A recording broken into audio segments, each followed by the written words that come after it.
Good morning, students. Our subject is Design of Concrete Structure 1. Our today's topic is Limit State of Collapse Shear. In last lecture, we designed singly reinforced beam, doubly reinforced beam, and flanged beam by LSM method, limit state method. In today's lecture, we are going to study about a shear and design a shear reinforcement. So, what is shear? Shear stresses in beam. So, a beam, when loaded, is subjected to a varying bending moment from section to sections. Means here a beam, one beam is there. Here support is A, here support is B.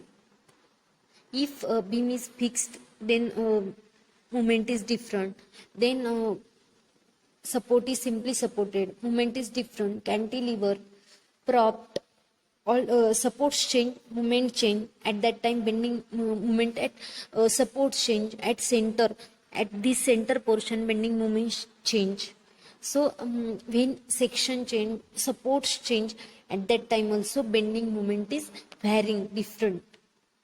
So, and has a different stresses at two adjacent section. So, two adjacent sections means like this sections. Here, in a same fiber, means in a same fiber, but two adjacent sections also the bending moment is different and different stresses also. In this section, stresses is different, and this section stresses is also different. So this inequality of stresses produce a tendency in each fiber to side over lower one in a horizontal plane, that is horizontal shear stresses is created.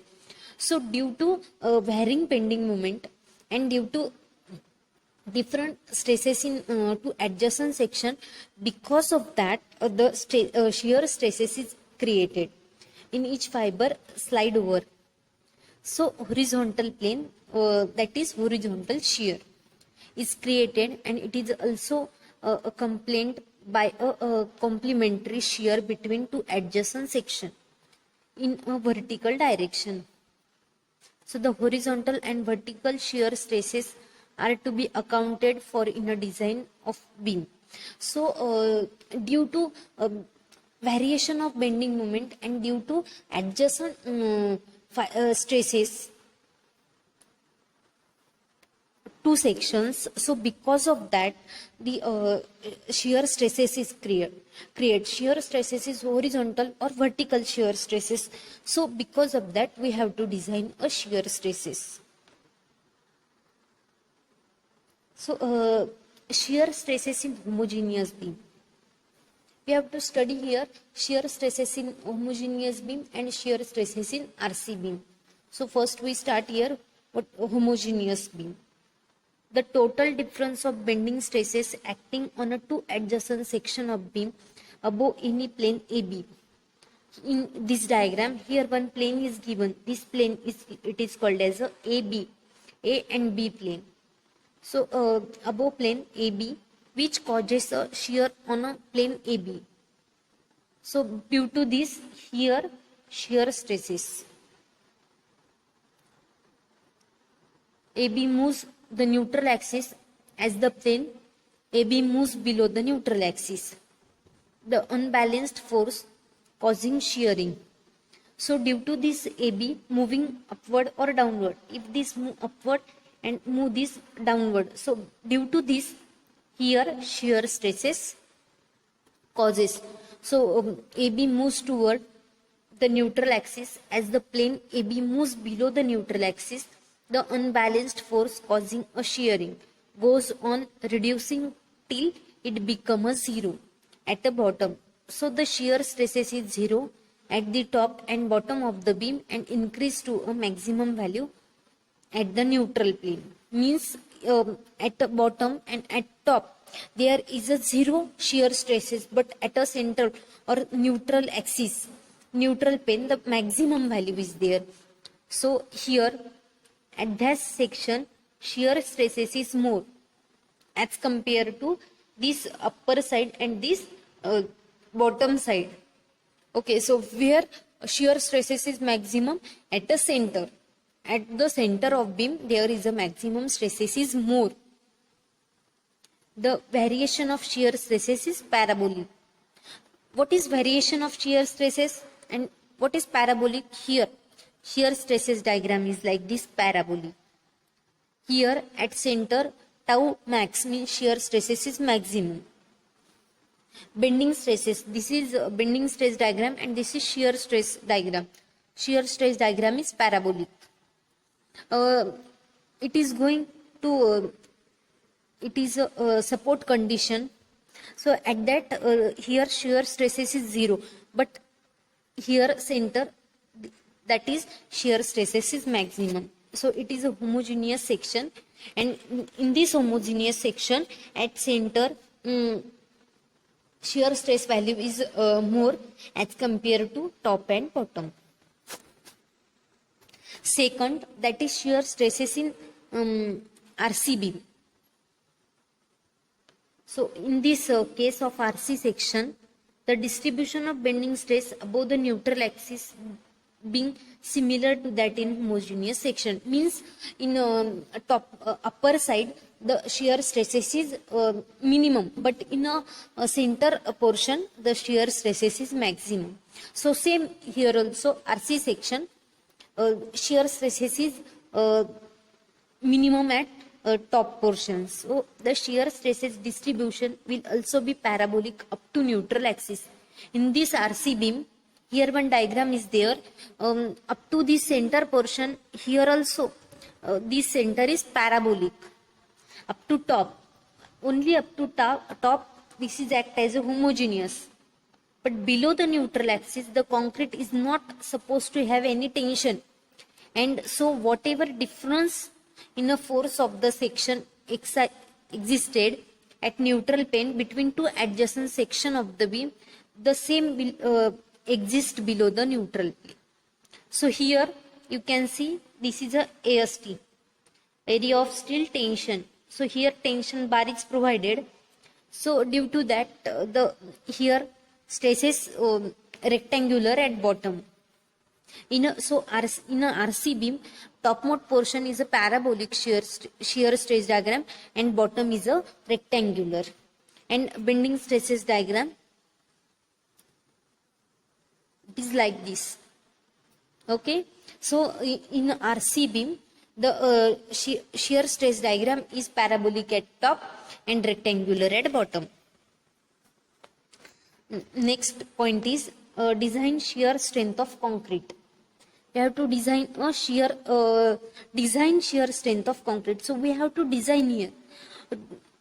By using this, we have to design some numericals and we have to design some beams by using this shear strength. But here two types is there. The design shear strength of beam shall be taken to followings: without shear reinforcement and with shear reinforcement.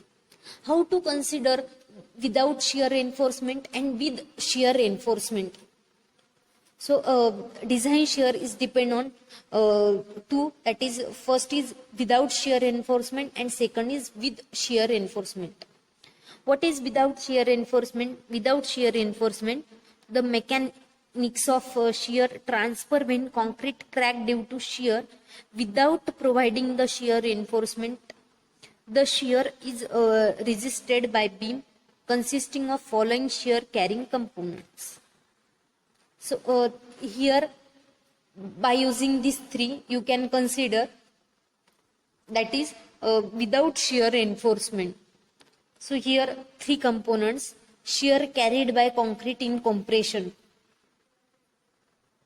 So the uncracked concrete in a compression has a resisting effect to prevent the propagation of crack in a compression zone above the neutral axis. The shear force carried by concrete in a compression is between 20% to 40%. So shear carried by concrete in a compression. What is compression and what is tension? This is a tension side, this is a compression side. So the uncracked concrete in a compression, this compression has the resisting effect to prevent the propagation of crack in a compression zone. So the shear force carried by concrete in a compression is 20 to 40%.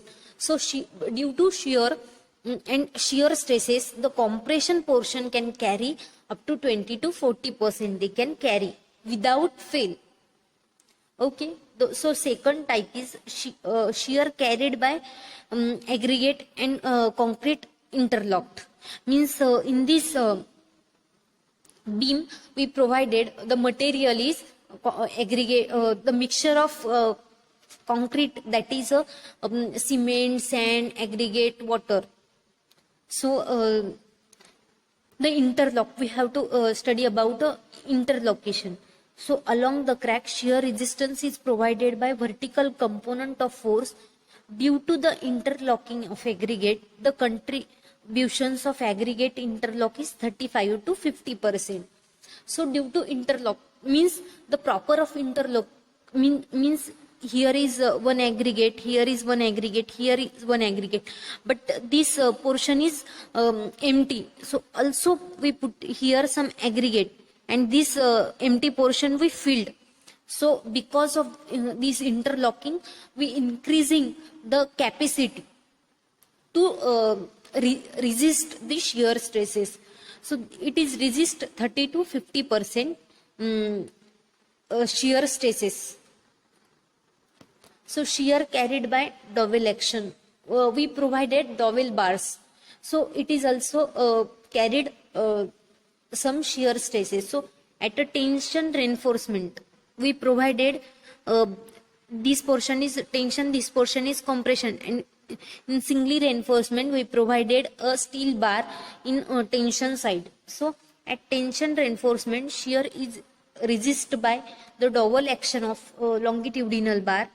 The shear force crammed by a dowel action varies between 50% to 30%. So 15% to 30% these dowel bar carried shear stresses.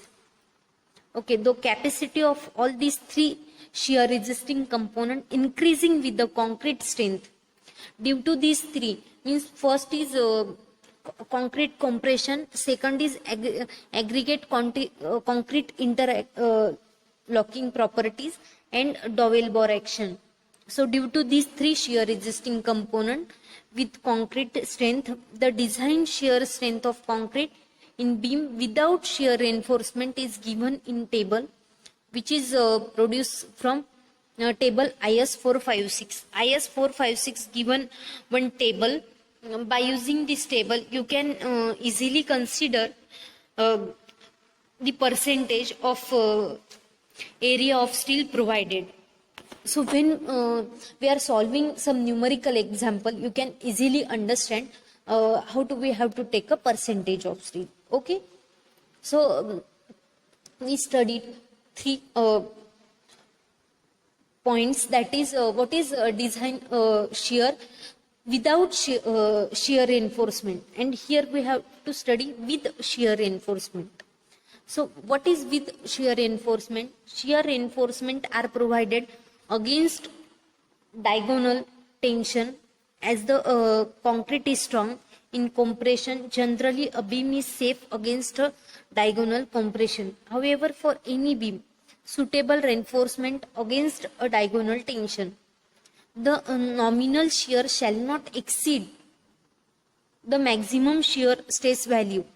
So of IS 456 are reproduced table by the provision of failure of the beam by diagonal compression prevented. How to consider? We have to provide with shear reinforcement. Why we have to provide a shear reinforcement? In a first point, we studied without shear reinforcement. If concrete is good interlocking, if dowel bar is good, taking shear stresses, at that condition we does not have to provide any shear reinforcement. But if why we have to provide a with shear reinforcement? Here one condition is given. What is condition? The condition is nominal shear shall not exceed the maximum shear stress value. Means nominal shear shall not exceed, जो भी हमारे पास में nominal share की value आई है वो ज्यादा नहीं होना चाहिए एक्सीड मैक्सिमम शेयर वैल्यू से। तो क्या करना है, हमें विथ शेयर प्रोवाइड करना पड़ेगा। So in this condition we have to provide what is condition, that is the nominal shear reinforcement shall not exceed the maximum shear value. So when we are solving example, you can easily understand what is shear reinforcement or what is with shear reinforcement. Okay, for any section, if nominal shear stresses exceed the maximum shear value, the section will be redesign either by using richer concrete mix or increasing the size of section. If nominal shear stresses, what is our condition, that is nominal shear shall not exceed, consider here nominal shear stresses shall not exceed the maximum shear stress, that is called with shear. But if nominal shear stress exceed the maximum shear stress value, the section shall be redesigned. What is our condition? We have to redesign that section by using what we have to provide at that condition, richer concrete mix. Means if we provide a M15, then we have to increase a grade of concrete, that is M20, or by increasing size of section. Also we have to increase size of section. If we have to provide 300 by 400, so at that condition we have to increase size 350 by 500, like that. It is example. So it is called with shear reinforcement. Here maximum shear stresses one table is given. For that concrete grade is given M15, M20, M25, M30, M35 and M40 and above. So tau max value is means maximum shear stress value is for M15 the value is 2.5, for M20 the value is 2.8, for M15 25 value is 3.1, for M30 value is 3.5, for M35 value is 3.7 and for M40 and above the value is 4. So this is value for tau C max, means maximum shear stresses. For solid slab, the design shear strength of concrete shall be tau C into K, where K has the value is given B. At that condition, if solid slab is given, in that condition we have to provide K, tau C into K. So what is K? Here when we have to design a slab, here a depth of slab is given 300 or more, 275, 250, 225, 200, 175, 150 or less, like that. For K fact is 1, 1.05, 1.10, 1.151, 1.20, 1.25, 1.3, like this. For 300 depth, the value is K value is 1. For 225, the value is 1.151. For value is 145. So 150 or less, the value of K is 130. So when we have to use this table, if the section is slab, and that you can use this below table, and if section is beam, at that condition you can use this table. Okay, so now we have to study about type of shear reinforcement. So type of shear reinforcement, when TU exceed TUC, means shear stresses is exceed, shear reinforcement shall provided in any tau U exceed tau UC. So shear reinforcement shall provided in a following form. So in this condition we have to provide a shear reinforcement in this bar, vertical stirrup, inclined stirrup and bent up bars. Bent up bars means this bar, it is called as a bent up bar. Vertical stirrup, in this we provide a vertical stirrup. This fully in 3D, this view is like this. So what is inclined? In inclined position we provided inclined stirrup. So this is three types of stirrups, that is vertical stirrup, inclined stirrup and bent up bars along with stirrup. So what is vertical stirrup? The strength of shear reinforcement for vertical stirrup is calculated as formula to calculate vertical stirrup, that is VSU. At that condition, we have to provide this. If with shear reinforcement, we have to design. At that condition, we have to use this formula. So VUSV is equals to 0.87 Fy into ASV into D divided by SV. So these stirrup are usually two-legged, however four-legged, six-legged. Here stirrups having a two-legged, four-legged and six-legged. So stirrups can also be formed as a shown in figure. More than two-legged stirrup are used for heavy shear. Unless otherwise specified, stirrup are always two-legged. So what is two-legged, four-legged or six-legged? Here we having a diagram, two-legged, four-legged and six-legged stirrup. This stirrups is like a two-legged. It is called as a two-legged. It is a four-legged. Four-legged stirrup. What is four-legged? We take one, again that two, again that 3 and 4. It is called as a four-legged stirrup. So we take a 4 times rounded portion to this. So it is called as a legged.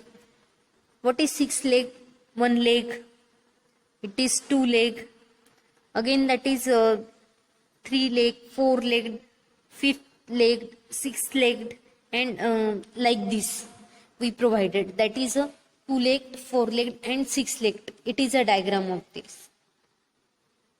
So what is inclined stirrup or series of stirrup of bent up bars, different cross section? So the strength of shear reinforcement for inclined stirrup is calculated as, the formula is given here. Inclined stirrup means there is a some angle we provided here. This angle is called as a phi angle. So alpha. So we inclined shear stress is 0.87 Fy into ASV into D divided by SV into sin alpha plus cos alpha. So here is a inclined stirrup. In angle we provided this stirrup and this is a crack. It is created due to shear. So it is a diagram of inclined stirrup as a shear reinforcement. Okay. So we design bent up bars. What is bent up bars? For incline for a single bar or group of bars, all bent up bars at a some cross section, the strength of shear reinforcement is calculated as, for bent up bar. What is bent up bar? We provided bars like this bent. So it is called as a bent up bar. So USB is equals to 0.87 Fy into ASV into sin alpha. So the bent up bar alone are not satisfactory for the shear reinforcement. This is because the exact behavior of bent up bar in resisting shear not clearly understood. When bent up bar are provided, their contribution toward a shear resisting shall not be more than half of the total shear reinforcement. The remaining shear shall be taken by a stirrup. So it take only half of the total shear reinforcement. So in this condition again we have to take a stirrups. It is a bent up bar. So here we take some values, that is Fy, ASV, sin alpha, VUSB. What is this?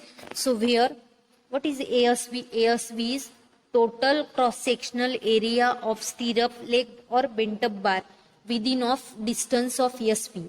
So total cross-section area of stirrup cross-section area, it is called as a ASV. So what is SV? SV is the spacing of stirrup or bent up bars along the length of member. What is B? B is the breadth of member which for a flanged beam shall be taken as a breadth of web, PW. What is Fy? Characteristic strength of stirrup or bent up reinforcement which shall not be taken greater than 415 Newton per mm square. Alpha is the angle between the inclined or bent up bar and axis of the member not less than 45. And D is the effective depth. So again we have to study here minimum shear reinforcement. In IS 456 2000 clause number 26.5.1.6, here minimum shear reinforcement. What is minimum and maximum shear reinforcement? Minimum shear reinforcement provided and maximum shear reinforcement means minimum. What is minimum? So if 300 and 600, so what is minimum? 300 is minimum and maximum is 600. So between these we have to provide reinforcement. So consider we have the minimum value. So how to consider minimum value? Here is one formula given to consider minimum shear reinforcement value. So the study of mode of failure has revelated that if shear reinforcement is not provided, failure due to shear occurs suddenly without giving any warning. Therefore, the code specifies the provision of minimum shear reinforcement in a forms of stirrup. The minimum shear reinforcement in a form of stirrup shall be provided such that. So हमें यहाँ पे क्यों minimum share reinforcement provide करना है? Due to failure due to shear occur suddenly without giving any warning, means due to shear one beam is failed. So due to that, therefore the code of specifies the provision of minimum shear reinforcement in a form of stirrup. In a form of stirrup we provided shear. Due to this our beam cannot fail due to shear. So due to this we provided shear reinforcement. So minimum shear is ASV divided by B into SV is greater than 0.4 into divided by 0.87 into Fy. So where ASV is total cross sectional area of stirrup legged effective in shear. Legged effective in shear means if two leg shear, where is leg is 2, so 2 into area is pi by 4, rounded bar pi by 4 into d square. So 2 is our leg. If our leg is 4, then take here leg is 4 leg like this. So it is called as a ASV. What is SV? SV is stirrup spacing along the length of bar. B is breadth of beam or breadth of wave flanged beam. Fy is characteristic strength of stirrup reinforcement in mm, which shall not be taken greater than 415 Newton per mm square. We have not taken here 500 Newton per mm square steel for this. Okay. It is not required or necessary the high grade steel. So 500 it is not required here. What is maximum spacing of shear reinforcement?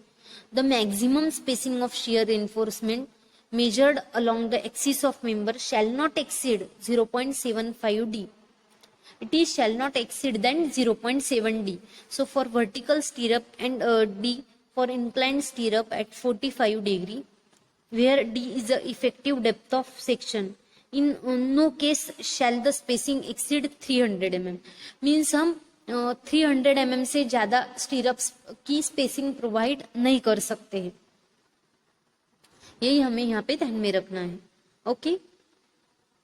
In next lecture we start some numerical example of shear reinforcement. So in today's lecture we studied what is shear, reinforcement of shear, type of shear, maximum shear, minimum shear. Okay. Anyone having doubt in